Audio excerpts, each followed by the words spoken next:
au Guatemala. Ça, c'est un chocolat qui a une sacrée histoire. Chocolat dont j'ai suivi son histoire il y a 7 ans. Quand j'ai entendu lui parler de ses fèves, donc c'est quelqu'un que je connais depuis très longtemps, qui m'avait parlé du Guatemala, voilà, donc toute une histoire. C'est un père, donc pour vous la faire courte, entre parenthèses, j'ai eu l'occasion de le rencontrer. Donc c'est un père blanc suisse qui s'occupe d'une communauté d'Indiens, voilà, qui est vraiment à l'écart de tout. Des Indiens qui, je dirais, sont assez protégés de l'univers des Européens, des Blancs et tout, et qui sont un peu régis par ce père blanc qui, comme beaucoup ont été à l'époque, mais avec une ouverture d'esprit très intéressante. Donc au moment où il y a eu ce premier sourçage, ça a été on peut pas dire un immense bazar. Pourquoi? Parce que, comme dans beaucoup de communautés, d'ailleurs ce genre d'histoire je l'ai entendu plusieurs fois, c'est que chacun fait sa fermentation dans son coin. Donc chacun est propriétaire d'une petite parcelle. Malheureusement, on va retrouver ce fameux sac plastique qu'on voudrait bien se débarrasser. On met ses fèves dedans pour les fermentations. Et puis, fermentation qui est menée, c'est du grand n'importe quoi. Et donc après on remet ça en commun et on se retrouve avec des variétés qui au départ sont des variétés très anciennes parce que sont des zones qui n'ont jamais été polluées, comme on pourrait le dire, par des apports de plantations de grandes firmes ou de n'importe quoi. Donc c'est vraiment endémique, des apports de différentes localités, de différents endroits. Et on se retrouve malheureusement avec des fermentations absolument catastrophiques. Heureusement que ce père blanc était là, parce que s'il n'avait pas été là, et ça c'est très important, on n'aurait pas pu faire un consensus sur les fèves des différents planteurs. Donc je vous explique un peu comment ça se passe, et ça se passe souvent de la même façon. Il faut d'abord rencontrer le chef. Voilà, c'est pas le père blanc au départ qui fait tout le consensus, c'est d'abord le chef, et expliquer un petit peu ce qui se passe. Et que nous sommes intéressés, mais pas de cette façon-là. Donc après il faut faire l'apport d'un agronome qui va réunir, si on veut, les cabosses et leur faire comprendre que les fèves fermentées c'est pas intéressant, qu'il faut ramener la cabosse et que ça va être fait dans un centre de fermentation. Et le problème il est toujours là, que ça soit n'importe où, quand on est chez les petits planteurs, c'est reformater un centre de fermentation, parce que le fait que chacun fasse son petit barnum, je dirais, on se retrouve avec quelque chose qui ne tient pas la route. Donc les fèves sont maltraitées, et très très maltraitées, donc il y a des fermentations mal contrôlées, voire des moisissures et tout, et malheureusement des fèves d'exception peuvent être complètement lopées. Donc ça met du temps, le temps de faire comprendre à ces gens-là que, donc on passe par le chef, il faut expliquer, voilà, que on veut changer la méthodologie, mais en changeant cette méthodologie, c'est vrai que pour nous Européens, changer un petit truc, ça y est, en un claquement de doigts, on change le truc, le lendemain c'est fait. Chez eux, c'est carrément une révolution, parce que c'est leur vie, on est complètement déconnecté au jour d'aujourd'hui. Quand le fait d'avoir rencontré ces gens-là, on ne se rend pas compte de la déconnexion de notre société par rapport à la leur. C'est-à-dire qu'on est à des antipodes totales, c'est que eux, c'est leur vie. Et le cacao, c'est un moment important de leur vie, voilà. Et on va leur enlever ça et leur expliquer tout ce qu'ils ont fait, qu'ils ont appris, ça marche pas, c'est pas ça. Donc il faut de la psychologie, passer par en parenthèse, un prophète, qui va leur expliquer qu'il faut faire autrement et qu'on leur paye mieux. Donc ça peut être un élément dit persuasif, je dirais, pour changement.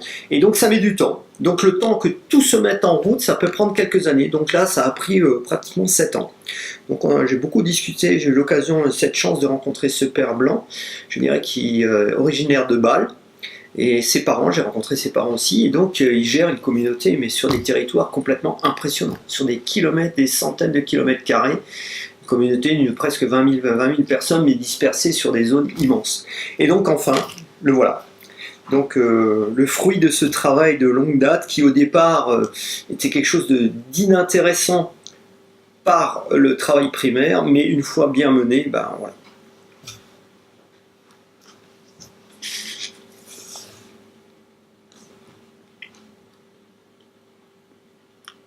Donc là, un très beau fruit, mais vraiment très beau, du fait d'une torréfaction basse température, magnifiquement contrôlée, beaucoup de présence. Là, il y a les caractères. Là, on peut dire qu'il y a une petite amertume. Mais l'amertume qui ne vient pas d'une mauvaise torréfaction, justement d'une bonne torréfaction, où le fruit va parler.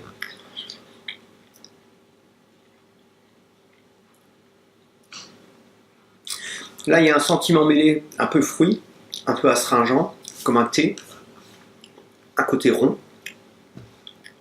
Donc là, ça part un peu dans tous les sens, mais beaucoup de présence. Superbe qualité de fèves.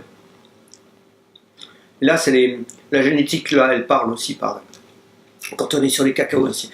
Quelque part, c'est une véritable chance de pouvoir accéder à ça, parce que sans, des fois, un ou deux personnages clés dans un moment qui va permettre de faire le travail qu'il faut, on peut complètement tout louper ou tout réussir.